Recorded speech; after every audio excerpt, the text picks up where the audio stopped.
Dari segi bahasa, musyahadah itu berasal dari rukun kata syahidah syahada yang mempunyai arti bersaksi, menyaksikan. Oleh karena itu, seseorang belum dapat untuk dikatakan sebagai seorang Islam jika orang tersebut belum menyertakan akan dua kalimat syahadat.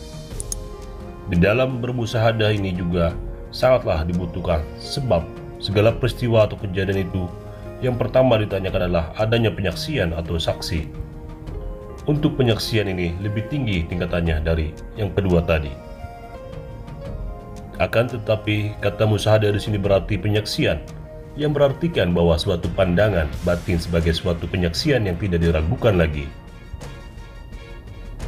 Untuk mencapai pada tingkatan musyahadah ini, seseorang harus terlebih dahulu bersungguh-sungguh dengan sepenuh hati demi untuk mengamalkan akan ajaran-ajaran tasawuf untuk meningkatkan makom berikutnya. Di dalam pengertian musyahadah, seseorang yang terjun di dunia sufi rasanya sulit untuk mencapai pada tingkatan musyahadah ini tanpa adanya usaha atau upaya niat sungguh-sungguh. Musyahadah dalam istilah sufia adalah keadaan hati atau batin hamba itu merasakan berhadapan dengan Allah Ta'ala. Ia merasakan Allah Ta'ala itu ibarat berada di hadapannya, tetapi bukanlah hakikatnya demikian, karena mustahil dan tidak akan terjadi Allah Ta'ala berada di hadapannya, karena Allah Ta'ala bukanlah masa yang mengambil ruang. Artinya, hanya ia merasakan hampirnya ke Allah Ta'ala. Ingat dia dengan kebijakan suhud jauh, maka merasailah seolah-olah Allah Ta'ala itu berhadapan dengannya. Musyahadah itu adalah tampaknya Allah Subhanahu wa Ta'ala pada hambanya, di mana seorang hamba itu tidak melihat apapun di dalam beribadah itu adalah dalam pengertian umum, melainkan dia hanyalah berkeyakinan bahwa dirinya telah berhadapan langsung dengan Allah Subhanahu wa Ta'ala. Oleh karena dia tidak lagi memperhatikan apa-apa di dalam beribadah, karena saking asiknya dia berkeyakinan bahwa Allah Subhanahu wa Ta'ala telah berada di sampingnya, maka dirinya sendiri tidak dihiraukan lagi. Berpijak dari uraian tersebut di atas bahwa sesungguhnya musyahadah itu merupakan tindak lanjut dari ajaran ihsan yang telah mengajarkan mengenai konsep ibadah yang sesungguhnya dengan satu ukuran, seakan-akan seorang hamba itu benar-benar melihat Allah Subhanahu wa Ta'ala, atau Allah Subhanahu wa Ta'ala telah melihat dirinya. Dalam konteks hubungan dengan menyaksikan Allah dan seakan-akan menyaksikan Allah, maka ada sejumlah ayat, misalnya ketika Nabi Musa alaihissalam berhasrat ingin menyaksikan dan melihat Allah. Musa alaihissalam berkata, "Ya Tuhan, tampakkan dirimu padaku, aku ingin memandangmu." Allah pun menjawab, "Kamu tidak bisa melihatku." Al-A'raf 143. Ayat lain menyebutkan, "Sungguhnya akulah Tuhanmu, maka lepaskanlah sandalmu, sungguhnya kamu berada di lembah yang suci." Toha 12. Dan dia berkata, "Sungguhnya aku akan menyaksikan Allah, dan saksikanlah bahwa sungguhnya aku bebas dari kemusyrikan kamu padaku melalui selain dia." Ayat lain menyebutkan, "Kemanapun engkau menghadap, di sanalah wajah Allah." Al-Baqarah 115.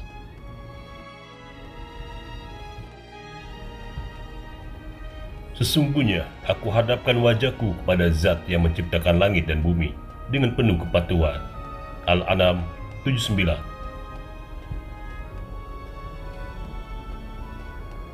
Nabi Musa alaihissalam gagal ketika hasratnya menggebu ingin menyaksikan dan melihat Allah. Lalu Allah menjawab, "Kamu tidak bisa melihatku." Dengan kata lain, kamumu atau akumu tidak bisa melihatku. Karena itu Abu Bakar As-Siddiq radhiyallahu anhu berkata, "Aku melihat Tuhanku dengan mata Tuhanku," yang berarti bahwa hanya dengan mata ilahi saja yang kita bisa melihatnya.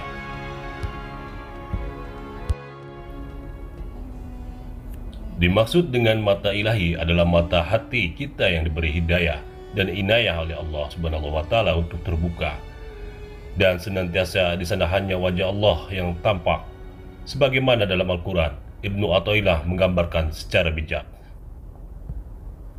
Alam semesta ini gelap dan sebenarnya menjadi terang karena dicahayai Allah di dalamnya. Karena itu, siapa yang melihat semesta namun tidak menyaksikan Allah di dalamnya atau di sisinya, atau sebelum dan sesudahnya, benar-benar ia telah dikaburkan dari wujud cahaya. dan tertutup dari matahari makrifat oleh mendung-mendung duniawi semesta. Karena itu, soal menyaksikan Allah hubungannya erat dengan tersingkapnya tirai hijab atau mukasyafah yang menghalangi diri hamba dengan Allah. Walaupun Allah sungguhnya tidak bisa dihijabi oleh apapun, karena jika ada hijab yang bisa menutupi Allah, berarti hijab itu lebih besar dan lebih hebat dibanding Allah. Oleh sebab itu, dalam menggambarkan musyahadah atau penyaksian ilahi ini, Rasulullah menggunakan kata seakan-akan, karena mata kepala kita dan mata nafsu kita, keakuan kita pasti tak mampu. Kata-kata seakan-akan lebih dekat sebagai bentuk kata untuk sebuah kesadaran jiwa dan kedekatan hati. Tetapi ketika Rasulullah SAW bersabda, jika kamu tidak melihatnya, kamu harus yakin bahwa dia melihatmu. Rasulullah SAW tidak menyabdakan seakan-akan melihatmu. Hal ini menunjukkan bahwa sebuah kedekatan atau takarub sampai-sampai seakan-akan melihatnya adalah akibat dari kesadaran kuat bahwa dialah yang maha melihat kita, kesadaran jiwa bahwa Allah SWT melihat kita terus-menerus, menimbulkan pantulan pada diri kita yang membukakan mata hati kita dan sir kita untuk memandangnya. Kesadaran menyaksikan dan memandang Allah kemudian mengekspresikan sebuah pengalaman demi pengalaman yang berbeda-beda antara para sufi, sesuai dengan tingkat haliyah ruhaniyah, kondisi ruhani masing-masing. Ada yang menyadari dalam pandangan tingkat asma Allah, ada pula sampai ke sifat Allah, bahkan ada yang sampai ke zat Allah. Lalu kemudian turun kembali melihat sifat-sifatnya, kemudian asma-asmanya, lalu melihat semesta makhluknya. Lalu kita perlu mengoreksi diri sendiri lewat perkataan Abu Yazid Al-Bustami. Apapun yang kau bayangkan tentang Allah, dia bertempat, berwarna, berpenjuru, bertempat, bergerak, diam, itu semua pasti bukan Allah Subhanahu wa Ta'ala, karena sifat-sifat tersebut adalah sifat makhluk. Kontemplasi demi kontemplasi tanpa bimbingan rohani seorang mursyid yang kamil mukamil hanya akan menggapai kebuntuan jalan dalam praktek muraqabah, musyahadah maupun ma'rifah. Bagi mereka yang dicahayai oleh Allah, maka digambarkan oleh Ibnu Athaillah dalam Al-Hikam, telah terpancar cahayanya dan jelaslah kegembiraannya, lalu ia pejamkan matanya dari dunia dan berpaling darinya.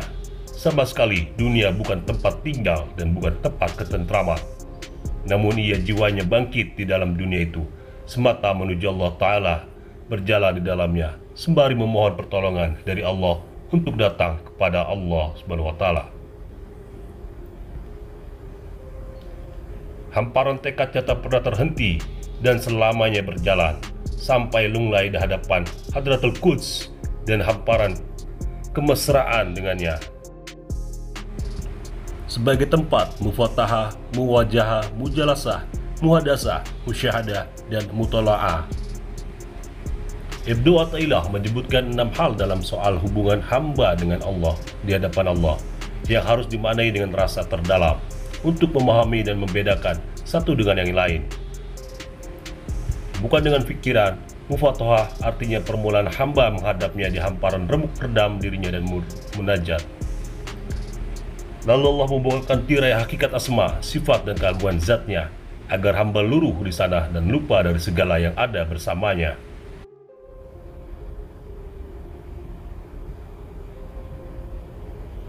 Muwajahah artinya saling berhadapan, adalah sikap menghadapnya hamba pada Tuhannya, tanpa sedikit dan sejenak pun berpaling darinya, tanpa alpa dari mengingatnya. Allah menemui dengan cahayanya, dan hamba menghadapnya dengan syirnya, hingga sama sekali tidak ada peluang untuk melihat selainnya, dan tidak menyaksikan kecuali hanya dia. Mujalasah artinya menetap dalam majelisnya, dengan tetap teguh terus berzikir tanpa alpa, patuh tunduk tanpa lalai, beradab penuh tanpa tergoda, dan hamba memuliakannya seperti penghormatan cinta dan kemesraan agung. Lalu di sanalah Allah Subhanahu wa Ta'ala berfirman dalam hadits qudsi, akulah berada dalam majlis yang berzikir padaku. Muhadasah maknanya dialog, yaitu menempatkan syir rahasia batin dengan mengingatnya dan menghadapnya dengan hal-hal yang ditampakkan Allah pada sir itu, hingga cahayanya meluas dan rahasia-rahasianya bertumpuan. Inilah yang disabdakan Nabi Shallallahu Alaihi Wasallam pada umat-umat terdahulu. Ada kalangan yang disebut sebagai kalangan yang berdialog dengan Allah, dan pada umatku pun ada, maka Umar diantaranya. Musyahadah adalah ketersingkapan nyata yang tidak lagi butuh bukti dan penjelasan. Tak ada imajinasi maupun keraguan. Dikatakan syuhud itu dari penyaksian yang disaksikan dan tersingkapnya wujud. Mutaloah adalah keselarasan dengan tauhid dalam setiap kepatuhan, ketaatan, dan batin. Semuanya kembali pada hakikat tanpa adanya kontemplasi atau analisa, dan setiap yang tampak senantiasa muncul rahasianya karena keparipurnaannya. Syekh berkata, musyahadah artinya runtuh secara pasti. Musyahadah inilah yang meruntuhkan hijab dan bukan merupakan wujud dari keruntuhan hijab itu. Runtuhnya hijab diikuti dengan musyahadah. Ada 3 derajat musyahadah, yaitu 1. Musyahadah ma'rifat yang berlalu di atas batasan ilmu dalam cahaya wujud dan berada dalam kefanaan kebersamaan. Ini merupakan landasan golongan ini, bahwa ma'rifat di atas ilmu. Ilmu menurut mereka adalah pengetahuan tentang data, sedangkan ma'rifat merupakan penguasaan tentang sesuatu dan batasannya. Dengan begitu, ma'rifat lebih tinggi daripada ilmu. Ada pula yang mengatakan bahwa amal orang-orang yang berbuat baik berdasarkan ilmu, sedangkan amal orang-orang yang takarub berdasarkan makrifat. Di satu sisi, pendapat ini bisa dibenarkan, tapi di sisi lain dianggap salah. Orang-orang yang berbuat baik dan orang-orang yang takarub beramal berdasarkan ilmu memperhatikan hukum-hukumnya, sekalipun makrifatnya orang-orang yang takarub lebih sempurna daripada orang-orang yang berbuat baik. Toh keduanya sama-sama ahli makrifat dan ilmu. Orang-orang yang berbuat kebaikan tidak akan menyingkirkan makrifat, dan orang-orang yang takarub tetap membutuhkan ilmu. Nabi Shallallahu Alaihi Wasallam pernah menasihati Mu'adz bin Jabal, engkau akan menemui suatu kaum dari ahli kitab, maka hendaklah seruanmu yang pertama pada mereka adalah syahadat la ilaha wallah. Jika mereka sudah mengetahui Allah, kabarkanlah kepada mereka bahwa Allah telah mewajibkan salat 5 waktu sehari semalam. Mu'adz bin Jabal harus membuat mereka tahu tentang Allah sebelum menyuruh mereka mendirikan salat dan membayar zakat. Tidak dapat diragukan bahwa ma'rifat seperti ini tidak seperti ma'rifatnya orang-orang muhajirin dan ansar. Manusia berbeda dalam tingkat ma'rifatnya. 2. Musyahadah dengan mata kepala yang memotong tali kesaksian, mengenakan sifat kesucian, dan mengeluhkan lidah isyarat. Derajat ini lebih tinggi daripada derajat pertama, sebab derajat pertama merupakan kesaksian kilat yang berasal dari ilmu mengenai tauhid, sehingga orangnya dapat melihat semua sebab, sedangkan orang yang ada dalam derajat ini tidak memiliki tali kesaksian, bebas dari sifat-sifat jiwa, dan sebagai gantinya dia mengenakan sifat kesucian serta lidahnya tidak membicarakan isyarat pada apa yang disaksikannya. Ini merupakan kesaksian wujud itu sendiri tanpa disertai kilat dan cahaya, yang berarti derajatnya lebih tinggi. Musyahadah kebersamaan yang menarik kepada kebersamaan, yang mencakup kebenaran perjalanannya dan menumpang perahu wujud. Menurut Syekh, orang yang ada dalam derajat ini lebih mantap dalam pendudukan musyahadah, kebersamaan dan wujud, serta lebih mampu membawa beban perjalanannya yang berupa berbagai macam ungkapan dan makrifat. Sesungguhnya musyahadah yang sempurna dihasilkan apabila telah sempurna suluknya, sempurna mencapai makam fana af'al, fana sifat, fana asma, dan fana zat. Yakni dasarnya adalah apabila telah sempurna kesucian nafsu yang menghalang dari ingatan kepada Allah Ta'ala. Musyahadah adalah terbuka hijab alam batin dengan nur makrifah, dan ketika itu tajalilah zat Allah Ta'ala di alam gaib, dan Allah melihat dia di lingkungan zahir. Dan ketika itu ia melihat rahasia ketuhanan, dan Allah Ta'ala melihat penghambaannya meliputi zahir dan batin.